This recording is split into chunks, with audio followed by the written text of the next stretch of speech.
Au nom du Père et du Fils et du Saint-Esprit. Amen. La paix de Jésus soit dans votre maison. J'espère que vous allez bien, que vous êtes dans la paix et la joie de Jésus. Alléluia. Eh bien, aujourd'hui, nous avons cette parabole magnifique, cette séquence d'évangile magnifique où Jésus marche sur l'eau. Qu'est-ce que ça recouvre? Mystère, mystère, mystère. Merci Jésus. Rien n'est caché avec toi, bien-aimé Jésus. Alléluia. Les trois croix. Alléluia. Merci Jésus pour ta parole.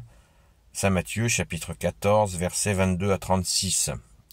Jésus marche sur les eaux du lac. Aussitôt, Jésus obligea les disciples à monter dans la barque et à passer sur l'autre rive sans l'attendre, pendant que lui renvoyait la foule.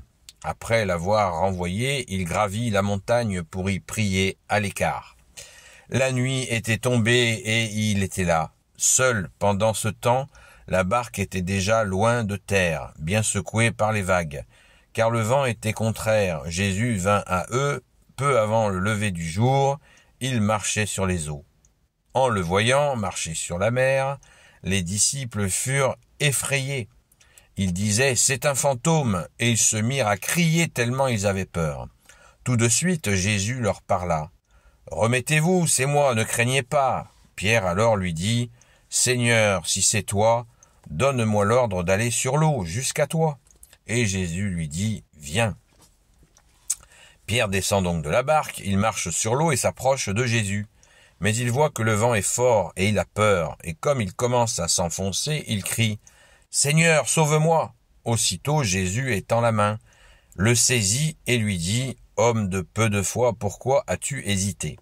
Au moment où il remontait dans la barque, le vent tomba, et ceux qui étaient dans la barque se prosternèrent devant lui en disant « Vraiment, tu es Fils de Dieu ».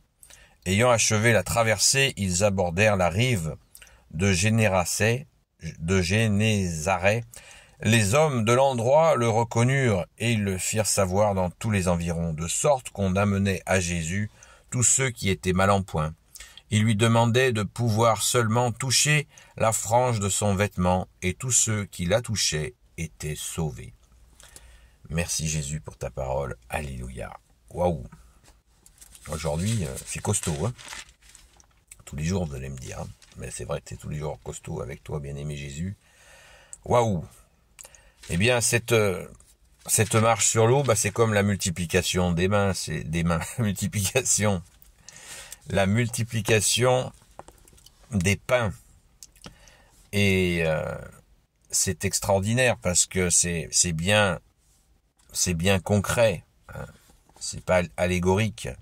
C'est bien, Jésus a bien marché sur l'eau, ils l'ont bien vu, hein. On nous ment pas dans l'évangile, contrairement à plein d'endroits où on nous ment sans arrêt, notamment l'abominable télévision, qu'il faut vite jeter, il faut s'en débarrasser de la télé.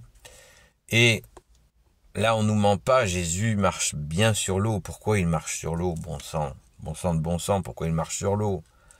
Eh bien, c'est pour, bien sûr, comme je vous le dis régulièrement, Jésus, il va crescendo pour montrer à ses disciples qu'il est le Fils de Dieu. D'ailleurs, c'est leur réaction quand ils le voient, ils le disent, mais tu es Fils de Dieu. Voilà. Il y va en douceur, Jésus. Il veut que les gens se rendent compte par eux-mêmes. Il ne dit pas encore, il le dira très peu de temps avant la crucifixion. Merci Jésus de t'être offert pour nous. Merci Jésus d'être ressuscité. Alléluia. Sur la fin de sa vie publique, il le dit ouvertement qu'il est le seul Messie pour l'éternité, qu'il est le Sauveur, qu'il est le Fils de Dieu, qu'il est le Christ. Mais il y va en douceur, c'est une pédagogie extraordinaire. Et pour que les gens se rendent compte, et c'est encore vrai aujourd'hui, Jésus aime bien on se rende compte par nous-mêmes de qui il est. En vérité, il est la lumière. Voilà, comme le dit le credo, hein, c'est pas moi qui l'ai inventé, hein. Credo de Nicée, de l'an 325, il est Dieu, né de Dieu, lumière, né de la lumière, vrai Dieu, né du vrai Dieu, engendré, non pas créé, de même nature que le Père. Et il marche sur l'eau, voilà, il marche sur l'eau, pour leur montrer qui c'est le patron, que tu es Dieu, Jésus, alléluia. Hein, on marche pas, qui marche sur l'eau? Vous connaissez beaucoup des gens qui marchent sur l'eau. Donc c'est pas un fantôme. Voilà. Et Pierre a essayé, ben ça marche pas. Ça marche pas. Pourtant, Jésus lui a tendu la main.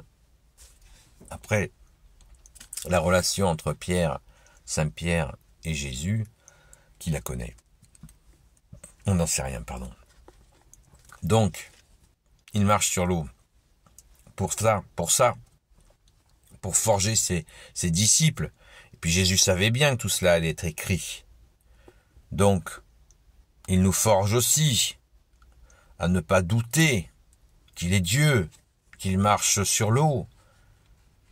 Alors pourquoi marcher sur l'eau aussi? Il faut en comprendre la portée symbolique. Là. Il faut comprendre, hein, l'eau, je vous l'ai dit 100 fois, pour les Hébreux à l'époque, l'eau, les fonds marins, pour eux, étaient ces zones où les démons invisibles, on n'arrivait pas à voir les fonds, hein, il n'y avait pas de scaphandre à l'époque, hein, il n'y avait pas de masque, un tuba, hein.